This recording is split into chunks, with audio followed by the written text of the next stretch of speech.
Hello friends, welcome to our channel. நான் உங்கள் Raji.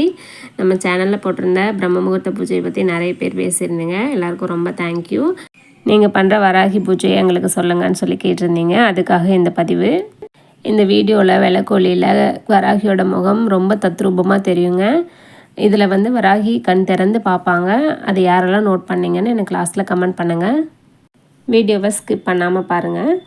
First time Varahi பூஜை ஸ்டார்ட் பண்ணுறவங்க பஞ்சமி திதி அன்னைக்கு பிரம்ம முகூர்த்த நேரத்தில் வராகியோட வழிபாடை ஸ்டார்ட் பண்ணுங்கள்.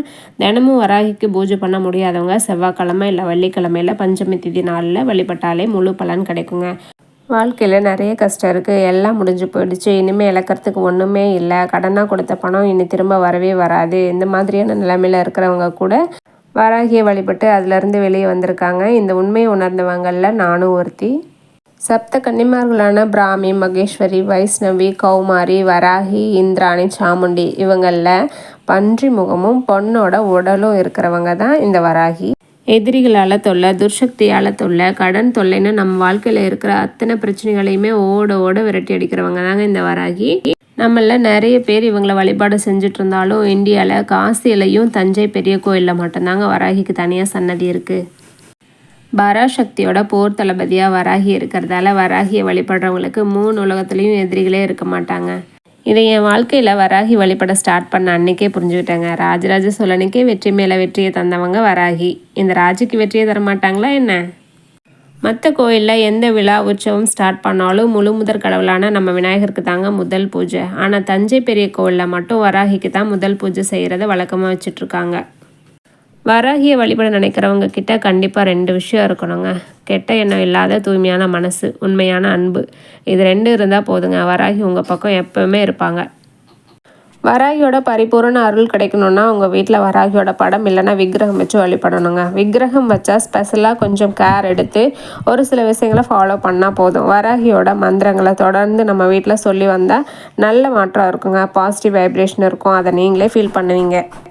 நான் வீட்டில் வராகி வச்சு வழிபடுறத பார்த்துட்டு பக்கத்து வீட்டு பொண்ணு சொன்னாங்க, இந்த மாதிரி உக்கிர தெய்வங்கள்லாம் வீட்டில் வச்சு வழிபடக்கூடாதுங்க, தேவையில்லாத பிரச்சனைகள் வரும், சண்டைகள்லாம் வரும், அதனால் இதெல்லாம் ரிஸ்க்கு, நீங்கள் இனிமேல் செய்யாதீங்க, சாந்தமான தெய்வங்களை மட்டும் வீட்டில் வச்சு வழிபாடு செய்யுங்க அப்படின்னு சொல்லிட்டு போனாங்க.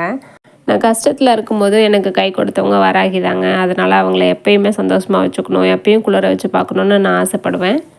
காலங்காலமாக வழிபாடு செய்கிற இந்த வராகிய உக்ர தெய்வம் வீட்டில் வச்சா நிறைய ப்ராப்ளம்ஸ் வரும்னு நீங்களும் நினச்சிங்க அப்படின்னா வீட்டில் தினமும் ஒரே ஒரு மண் விளக்கு ஏற்றுங்க. அந்த மண் விளக்கில் தெரிகிற ஜோதியில் அம்மன் இருக்கிறதா நினச்சிட்டு நீங்கள் அவங்கள பூஜை பண்ணுங்கள். வராகிக்கு பிடிச்ச மாதுளம்பழம், தயிர் சாதம், கிழங்கு இதெல்லாம் படையல் போட்டு கூப்பிட்டாலே போதுங்க, அவங்கள சுற்றி வருவாங்க. இந்த வழிபாடில் முக்கியமாக சொல்லணுன்னா வராகியை வசியம் செஞ்சு உங்களுக்கு வேண்டி வரத்தை உடனே வாங்கிக்கலாங்க. ஏன்னா தெய்வத்தையே வசியம் செய்கிறதான்னு தப்பாக நினைக்காதீங்க. வசியம்ன்ற வார்த்தைக்கு அர்த்தமே வேறு. நம்ம செய்கிற பூஜையில் வராகி தாய் மனம் குளிர்ந்து நம்மளோட வீட்டுக்கு கேட்ட வரத்தை உடனே கொடுக்க உங்கள் வீட்டுக்குள்ளே வராகி தாயை வர வைக்கக்கூடிய வழிபாட்டை தான் நான் வசியம்னு சொன்னேன். கூப்பிட்ட உடனே ஓடி வர குழந்தை மனசுக்காரிங்க நம்ம வராகி. கேட்ட வரத்தை உடனே தருவாங்க. அது எப்படின்னா ஞாயிற்றுக்கிழமை காலையில் 6 to 7 இல்லைன்னா 12 to 1. அதை விட நைட் டைம் பண்ணுற பூஜை இன்னும் பவர்ஃபுல்லாக இருக்கும். 7 to 8 இந்த நேரத்தில் ஏதாவது ஒரு டைம் சூஸ் பண்ணிக்கோங்க. சக்கரவள்ளி கிழங்கு இல்லை சக்கரை பொங்கல் ஏதாவது ஒன்று வச்சுட்டு பச்சரிசியை பரப்பி அது மேலே தீபம் வச்சு ஒரு டம்ளர் பானகம் வச்சுடுங்க. தீபத்துக்கு முன்னாடி நீங்கள் உட்காந்துட்டு வராகியோட காயத்ரி மந்திரம், வராகி மாலை, வராகி 108 போற்றி ஏதாவது ஒரு மந்திரத்தை மனசார சொல்லி தீபாராதனை விளக்குக்கு காட்டி பூஜையை முடிக்கணுங்க. பிரசாதத்தை நீங்கள் சாப்பிட்டுட்டு பக்கத்து வீட்டுக்காரங்களுக்கும் கொடுக்கலாம், தப்பில்லை. நான் சொல்கிற காயத்ரி மந்திரம் ஓம் ஷியாமலாயை வித்மஹே ஹலஹஸ்தாயை தீமஹி தன்னோ வாராகி பிரச்சோதயாத் இப்படி தாங்க பாடிட்டே இருப்பேன் வீட்டில். இந்த வாராகி காயத்ரி மூல மந்திரத்தை 11 முறை தொடர்ந்து சொல்லிவிட்டு பூஜையை முடிச்சுடுவேங்க. நான் வாராகி வழிபடுற நாட்கள் பார்த்திங்கன்னா செவ்வாய்க்கிழமை, வெள்ளிக்கிழமை, அது மட்டும் இல்லாமல் பஞ்சமி திதி, பௌர்ணமி திதி, அமாவாசை திதின்னு ஒரு திதி விடுறதில்லைங்க. இந்த பூஜையில் எனக்கு கிடைக்கிற ஆத்ம திருப்தியை சொல்லி புரிய வைக்க முடியாதுங்க. அதை அனுபவித்தா மட்டும்தான் புரியும். வாராகி பூஜையை நான் எப்படி செய்கிறேன்னு சொல்லிட்டேன். உங்களுக்கு யாருக்காவது தேவைப்படுதுன்னா நீங்களும் இதே மாதிரி பூஜையை செஞ்சு உங்கள் பிரச்சனைகளை ஓட விரட்டுங்க. நாளைக்கு கேளக்கை சித்தரோட ஒரு வீடியோ போஸ்ட் பண்ணலான் இருக்கேன். நேற்று நான் சொன்ன சஷ்டி டைமிங்கில் யாரெல்லாம் அவரை பார்த்தீங்க, யாரெல்லாம் அவர் உணர்ந்தீங்க அப்படின்னு கமெண்ட் பண்ணுங்கள்.